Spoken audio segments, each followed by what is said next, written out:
Graça e paz, estamos aqui para dar as respostas às perguntas que foram feitas no final da série, os 10 mandamentos. Eu vou dar as respostas a cada pergunta de maneira didática, a começar do primeiro mandamento até o 10º mandamento, para aqueles mandamentos que tiveram perguntas. O primeiro mandamento é: não terás outros deuses além de mim. Teve perguntas sobre esse mandamento e a primeira pergunta foi: eu gosto de uma banda e sofro por causa dela. Estou colocando-a em primeiro lugar na minha vida? Como posso mudar isso? Então, a dúvida se ela está sendo colocada em primeiro lugar é um sinal de que, se ainda não está em primeiro lugar na sua vida, certamente as suas emoções, o seu tempo, sua dedicação já está dividida. Você já tem uma dúvida, isso mostra que você já dedica bastante tempo a esta banda e você já sofre por ela. Quer dizer, sua alma já tem uma certa vinculação com esta banda. Então, as suas emoções já estão sendo trabalhadas, remodeladas para amá-la. E por que isso acontece? Porque talvez você não está focando o seu tempo, não está dedicando em algo que edifica a sua vida. Porque tudo que não edifica tenta nos escravizar, tenta nos drenar e nos deixa cada vez mais vazios e cheios de angústias. Você fez uma pergunta: como posso mudar isso? Há certas coisas que ocupam lugar no nosso coração que a melhor maneira de tratar seria se encher de outras coisas para que estas que estão tomando lugar, nos escravizando, sejam expurgadas, tiradas do nosso coração.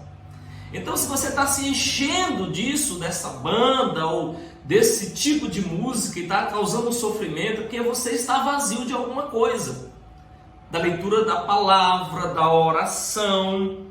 Então eu recomendo a você que dedique mais tempo na leitura da palavra e oração. Talvez um tempo proporcional ou maior do que o tempo que você passa ouvindo músicas.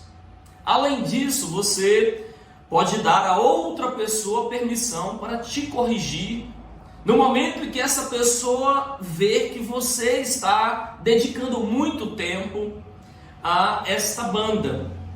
Lembre-se de que aquilo que vai nos escravizando vai tomando a nossa liberdade, isso vai se tornando o nosso Senhor. A segunda pergunta também sobre o primeiro mandamento diz assim: como explicar o amor de Deus para os adolescentes em formação que não conseguem entender e nem amar a Deus que eles não estão vendo?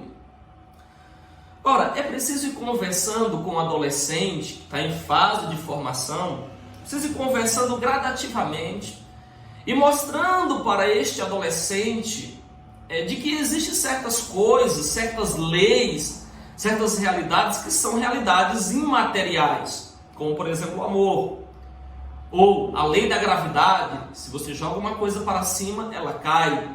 A lei da entropia, de que tudo está indo para a desordem, então teve uma época que houve uma ordem.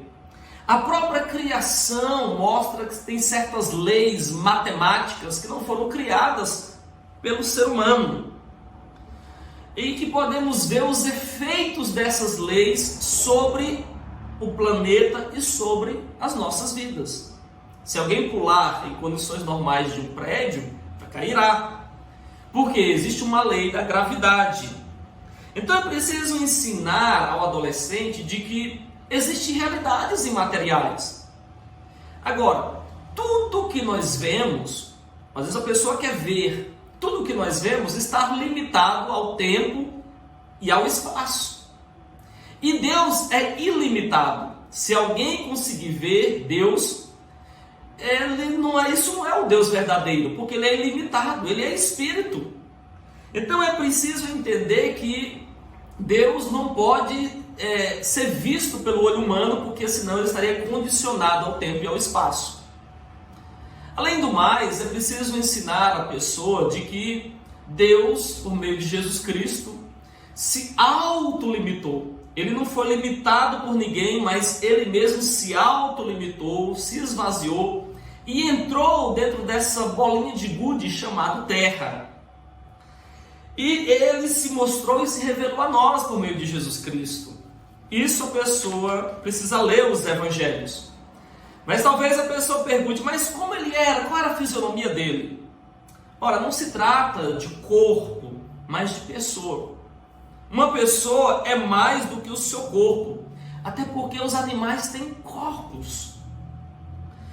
Mas nós somos pessoas, ser humano. O ser humano é algo além da matéria, tem a ver com os atributos de racionalidade, sentimento, que tem a ver com o espírito. Então, quando se olha para Jesus, não se pensa em um corpo, mas pensa como é a ação dele, os sentimentos, a maneira de pensar. E é preciso ensinar isso gradativamente para os adolescentes. Também é preciso entender que os adolescentes, muitas vezes, têm curiosidades que com o tempo elas passarão. Eles estão em processo de formação. Às vezes eles têm perguntas e ainda não desenvolveram a capacidade cognitiva para entender as respostas. Por isso é preciso muita calma diante dessa situação. Sobre o segundo mandamento nós não tivemos perguntas e eu passo então ao terceiro mandamento, que diz: não tomarás em vão o nome do Senhor o teu Deus. Há uma pergunta e que diz assim: no caso da figura de linguagem, meu Deus do céu, ó meu Deus, Deus me livre. Essas expressões configuram pecados a não falar o nome de Deus em vão? Veja, sobre a linguagem, eu sei que nós usamos essas expressões às vezes como uma interjeição, um espanto, diante de uma realidade, um susto. E ela não carrega nenhum peso, muitas vezes, de significado bíblico para nós.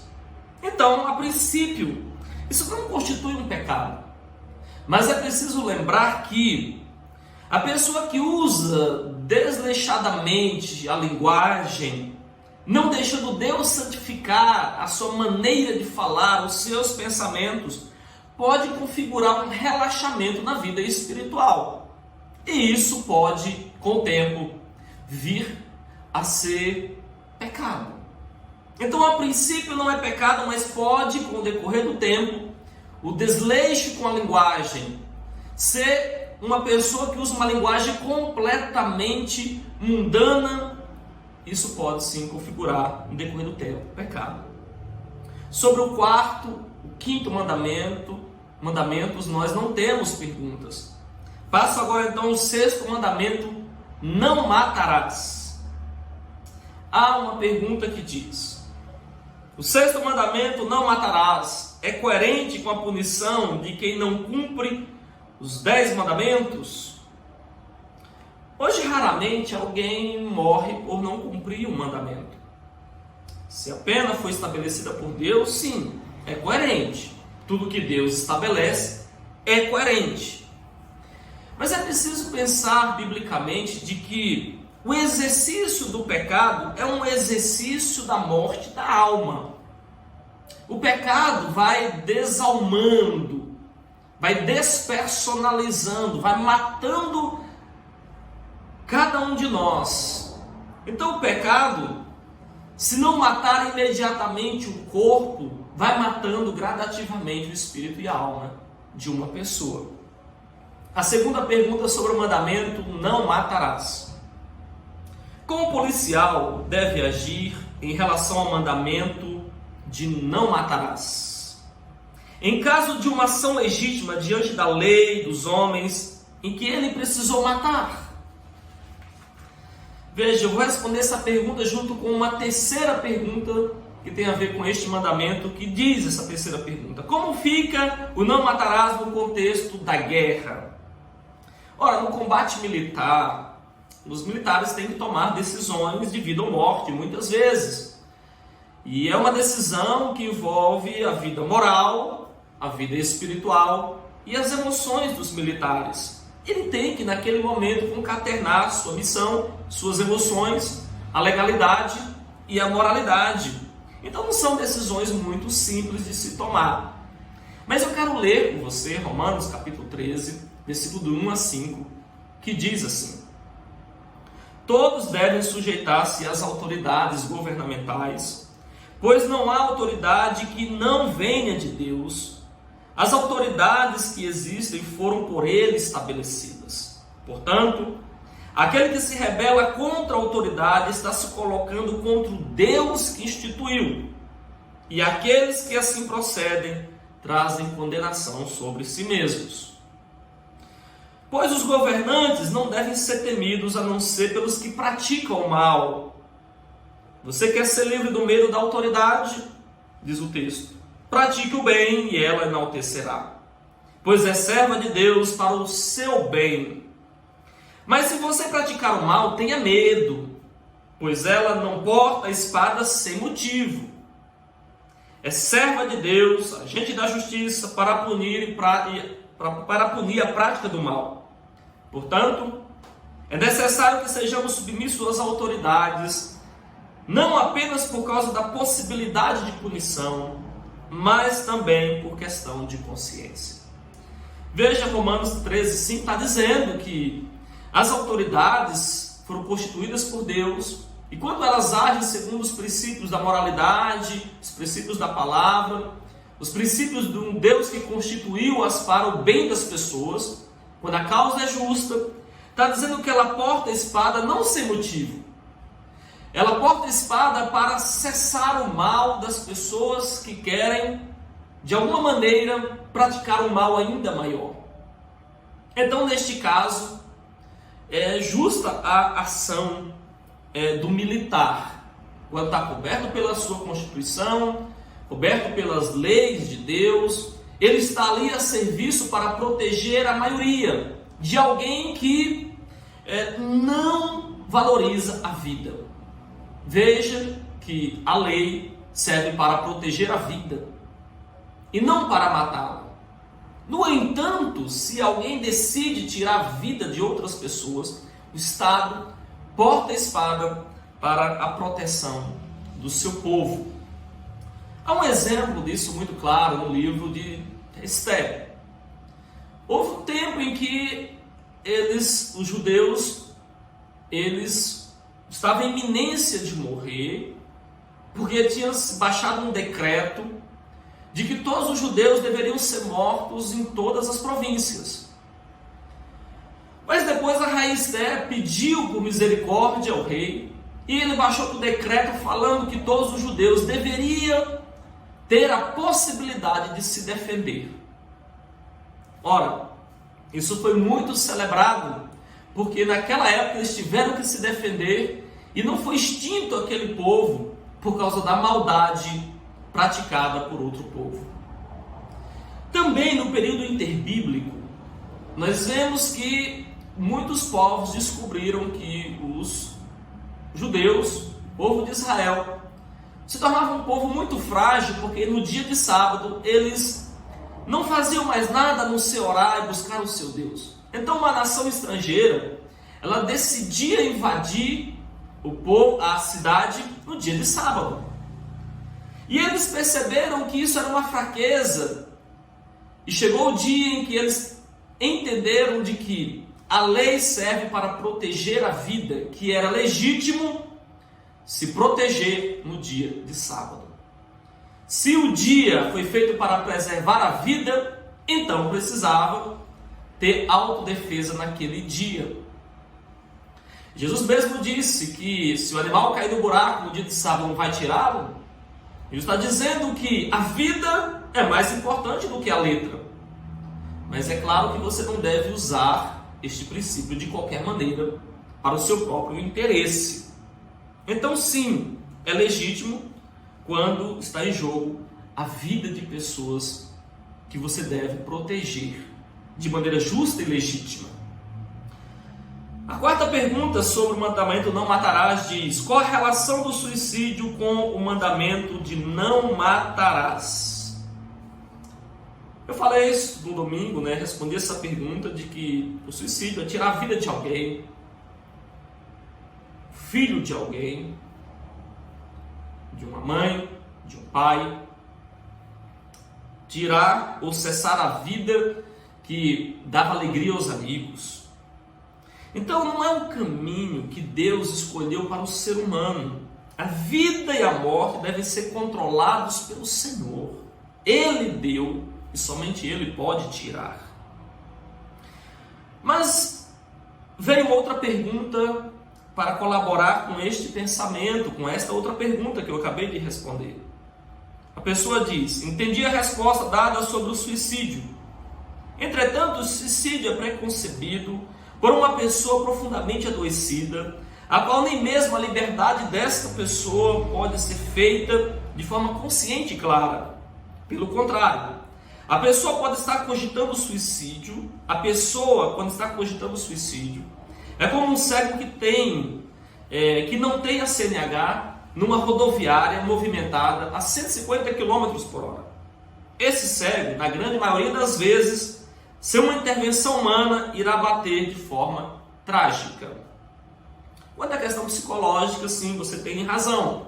Uma pessoa que pratica tal ato pode não ter todas as faculdades em plena liberdade ou na liberdade necessária para coibir essa ação contra si mesmo. Por isso é sempre bom vigiarmos a questão do pecado, porque o pecado rouba a liberdade, rouba as potências da alma e da razão e pode levar a pessoa gradativamente a ceder a sua liberdade para outra coisa. Sei que nem toda pessoa que entra numa depressão tem a ver com o pecado, mas é preciso entendermos que o fundo de todas as coisas é um certo tipo de adoecimento, seja biológico, psicológico e espiritual. Então eu recomendo a cada pessoa que tem uma tendência ou está passando por aflições que possa levar à perda do controle da liberdade, que procure um profissional na área da psicologia, um profissional responsável. Mas não somente isso, procure também de maneira simultânea um acompanhamento espiritual especializado. Problemas complexos, há variáveis complexas e nós precisamos lidar com isso. A quinta pergunta sobre o mandamento não matarás. Se uma pessoa quebrou um dos mandamentos como não matarás, tirou a vida de outra pessoa, é possível a pessoa depois disso cumprir os 10 mandamentos? Os 10 mandamentos é um sinal de que nós não conseguimos ser bons o suficiente e que nós não conseguimos cumpri-los integralmente. Por isso precisamos de um Salvador. Por isso precisamos da graça de Deus a cada segundo das nossas vidas. Mas alguém pode dizer, já que nós não conseguimos cumprir 100% os 10 mandamentos, por que tentar? Ora, pelo contrário, é preciso ser humilde, se humilhar, pedir ao Pai Celestial que transforme dia a dia a sua vida, para você ser a imagem e semelhança do seu Filho amado. Deus quer nos transformar a imagem do seu Filho. Então é possível sim uma pessoa que quebrou qualquer um dos mandamentos ser regenerada, espiritualmente e socialmente. Que o Deus de toda misericórdia quer e deseja fazer isso com toda a humanidade. Passaremos agora então ao 9º mandamento.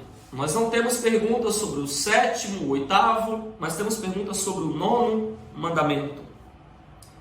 Não darás falso testemunho contra o teu próximo, ou não mentirás. A primeira pergunta. No caso de fazer uma surpresa, exemplo, de um aniversário para a esposa, filhos, E é dita uma mentira para gerar uma surpresa. Essa mentira configura um pecado contra o 9º mandamento de não mentir? A Bíblia não trata esse mandamento de não mentir ou dar falso testemunho nessa perspectiva. Ela trata da mentira quando tem a ver com falsear a realidade, quando tenta ou prejudica o seu próximo. Esse mandamento tem a ver com amor ao próximo. Então, qualquer atitude nossa de falsear a realidade, mentir, dar falso testemunho que prejudica de alguma maneira o próximo, isto se configura pecado. Então você precisa avaliar se o que você está me perguntando vai prejudicar o próximo ou não. A segunda pergunta sobre o mandamento de não darás falso testemunho contra o seu próximo e não mentirás. Diz assim: pastor, quando a pessoa acusa outro, como por exemplo, marido e esposa, principalmente é preciso pedir ajuda? Quando uma pessoa acusa outra, primeiro, é preciso ter certeza dos fatos, ter certeza do que aconteceu realmente. Então o melhor caminho não é acusar a outra pessoa, mas perguntar, solicitar, pedir que a outra pessoa fale a verdade. Entenda que se alguém esconde o seu pecado, Deus pedirá contas. Então o melhor caminho não é acusar, mas pedir que a outra pessoa diga a verdade. Segundo, se a pessoa confessar que realmente pecou, que a acusação procede, peça que ela se arrependa e estabeleçam juntos um tempo de oração, de jejum, para que o arrependimento gere frutos no coração da pessoa. Agora, se não houver arrependimento, se não houver possibilidade de um diálogo construtivo, espiritual, respeitoso, você parta para a oração, vá sozinho para a oração. Esqueça o problema, entrega nas mãos de Deus. Deus punirá aqueles que escondem o seu pecado com justiça. E deixe na mão de Deus e viva em paz. Viva em paz. Viva em paz. E nessa questão sobre falar sobre o pecado de outra pessoa, ou mentir, ou acusar falsamente, precisamos entender que se não estamos dispostos a sermos instrumentos de Deus para ajudar o nosso próximo a melhorar, nós devemos evitar certos diagnósticos se não quisermos ser instrumentos na mão de Deus como remédio para a cura do nosso irmão. Precisamos nos dispor de apontar o erro, mas sermos instrumentos para a cura do nosso irmão. Para concluir, eu quero usar uma pergunta que foi feita, direcionada a mim, de maneira muito pessoal, que diz assim: pastor, qual a mensagem mais falou ao seu coração? Ora, todas as mensagens são profundas e me quebrou de alguma maneira, me emocionou de alguma profundidade, me edificou. Eu saí melhor nesta série. Deus falou com você? De alguma maneira, sim. Eu tenho certeza que Ele falou profundamente a mim. Então eu vejo cada um dos 10 mandamentos como um cuidado especial de Deus para com a minha vida, a minha saúde espiritual, emocional e para o cuidado de Deus com os meus relacionamentos. Deus me instruindo para um caminho de felicidade, porque Ele é um Deus bom e amoroso e Ele deseja isso para você.